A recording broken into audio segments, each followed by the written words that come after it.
Recently, I had one of the greatest DMing breakthroughs mentally that I think I've ever had. And the secret all comes down to something like this.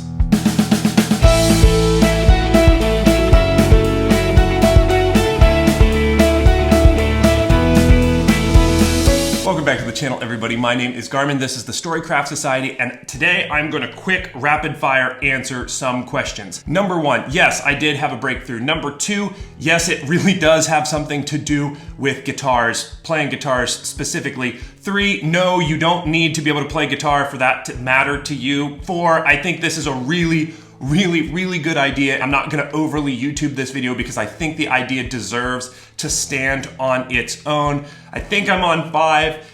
This video might be short because I'm gonna say what I have to say and I'm not gonna do any filler stuff because like I said, I think this video really deserves to stand on its own because lastly, 6, I think this breakthrough is like really high quality, so I'm just gonna jump into it. Okay, so what could guitar playing possibly have to do with DMing? Well, obviously it could be because they're both artistic activities, but it's actually way cooler than that in my opinion. Now, I have been a musician for honestly as long as I can remember. My dad was a band director. I've been playing instruments as long as I could walk. But for whatever reason, I never really touched DMing to playing music in this way because they felt like two different things. But my mind blew open when I was riding with Olivia, having a conversation with her in the car the other day about our D&D game.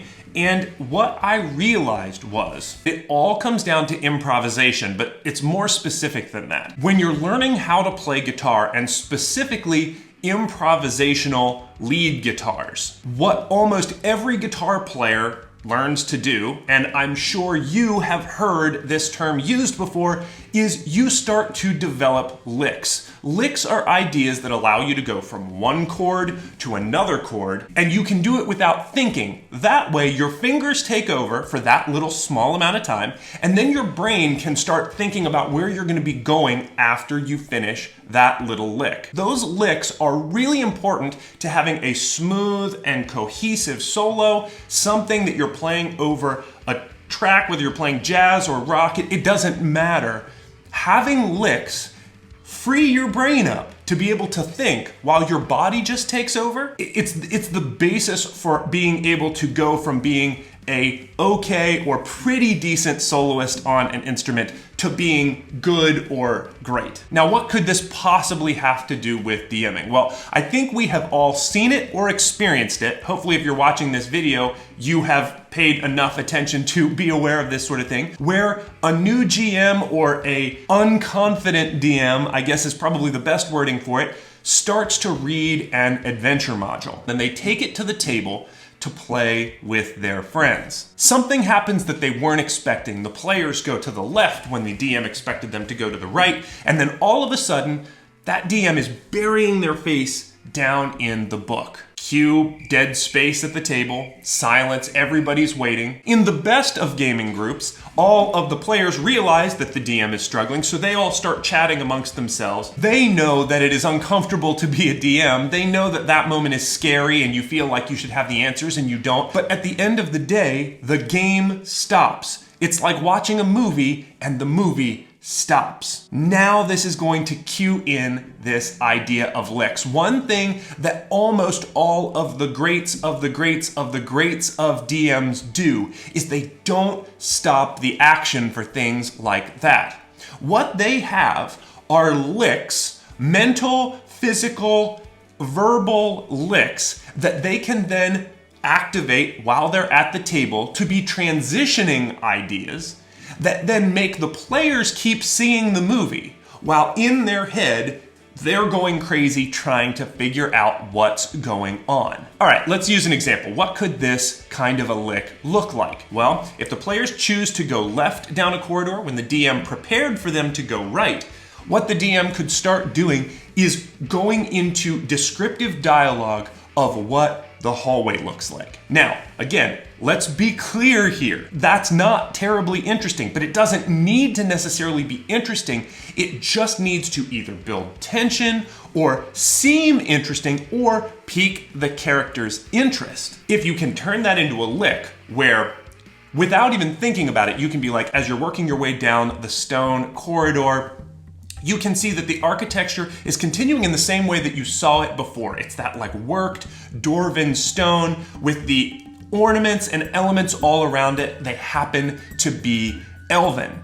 The doorways are again the same. You can see those big, heavy, dark wood doors with the black iron hinges. As I'm doing that, in this example, what I'm trying to do is think like a video game. I'm like loading whatever's coming next. And it seems to the players as though I'm just gaining tension and pushing them forward, and visually they're still seeing things. But if I can do that without thinking, and then I can be thinking at the same time about what is next, then it ends up looking like there was no prep time. I end up looking like I knew they were gonna go left, even though they went right. I am sure that there's at least some of you out there, and I've experienced this on the music side a billion cajillion times, honestly. There are probably some of you out there that are like, how would you even train that sort of thing? And experience is a huge amount of it. Lick practice on guitar is you just play the lick over and over and over and over again until you get comfortable with it.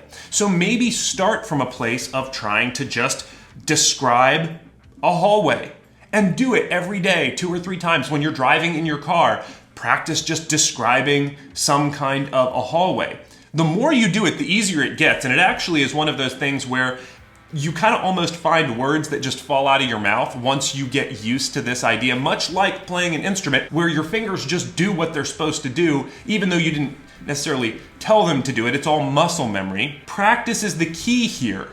But hopefully you see the validity in being able to block out those areas where your brain is thinking and your mouth and body are just working on autopilot to buy you that time. Now, a more advanced version of this, you can actually use your players as your licks, and this is one thing that my main D&D game I just absolutely love. I've got the trust in my players where when they do something that's completely unexpected, I can look to one of them and be like, what does the hallway look like? And then they start describing what the hallway looks like. While I'm listening to their description, I can then be thinking about where I'm going to send them or what they're going to encounter. This is actually a literal example that I used in my game last Thursday, where I had one of my players describe what a secret door in a wall looked like that their character found.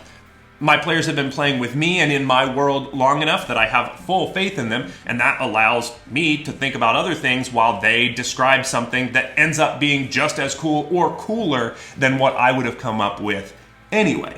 Okay, one more example. So if you are in a magic item shop and let's say your players are all shopping for magic items, this could be a super terrifying thing for a lot of GMs where you feel like you've got to spend a lot of your time with your nose in books. It breaks the action. It makes it feel like you're looking and trying to figure out prices of things and whatever. A really good example of one of these licks to keep the movie going while you're actually trying to figure stuff out is just use the props of whatever you're using in real life to be able to keep that cinematography growing. So for example, what if you took the book that you're looking at through magic items, you have the DMG out or whatever you are looking for magic items in, and you have the actual clerk who is selling them the magic items being like, let me see if we have that in stock. Well, it does look like, and now the clerk is doing the thing that you're doing, and it seems like the characters are still engaging with someone in the story, not the players engaging with the DM. You can do this exact same thing where you have multiple books open because you have one book that's a stock of inventory and you have one book that is the pricing book, and they go back and forth between the multiple different books. That works as a lick as well. This is equally a useful trick when everybody is eating. My main D&D game, they all bring food like chips and all that sort of thing. The amount of times where I'll have my NPCs like literally pick up a thing of food and start eating while I'm like talking and acting as them as an NPC leads to some hilarious moments. Like I was eating a slice of bread with butter on it, and I was playing as my kobold player's twin brother, he starts eating this bread while he's talking, and then my player, as his character, looks over, he's like, wait, where did you get that? And I, of course, as the twin, got to go, I found it on the ground. It still got dirt on it. And everybody at the table laughed, and they all thought it was funny, and it was a really nice, like, little comedic moment. But what it was doing is it was using the physicality of what's going on. It bought me time to eat while also making the, story progress. So let's recap. Musicians use licks to help them get in between chords during an improvisational solo. This is their body muscle memory taking over so that it frees their brain up to be able to think about where they're going to go melodically next. This is a thing that we can take over to our DMing, where what we can do is come up with licks as a DM that we use that gets our body and our mouth moving, and then our brain can be thinking in the background, and it doesn't stop the action of the game. It keeps your players engaged, and I really think it's what is a huge part of perceived DMs as being a good DM versus a really great DM. Preparation is almost always not the key between being perceived as good or being perceived as great by players, at least in my experience. What is perceived is the smoothness of the game. And the smoothness of the game always seems like you have it if you're doing these licks to keep the action going while you're thinking. So hopefully this video was as engaging for you as it has been for me to think about this past week. Like I said, the whole reason I made this just a flat talking head video is because I think that it is one of the best DMing concepts that I personally have ever come up with, and I'm very excited to hear your thoughts down in the comments and all that sort of thing. I've been so pumped thinking about this last week. It's just been fun to get to share it with you. So if you enjoyed this video, like it. Like I said, let me know your thoughts down in the comments. Let's get a dialogue going about this. Subscribe to the channel if you haven't done that yet. The number one way that you can help out a small YouTube channel is to share their videos with a friend that you think would enjoy it. So you can do that for our videos, but any YouTube channel that you enjoy, definitely share their stuff with friends. That helps, like, honestly, way more than anyone realizes. But with that said, that's it. Learn some licks, and I'll be seeing you.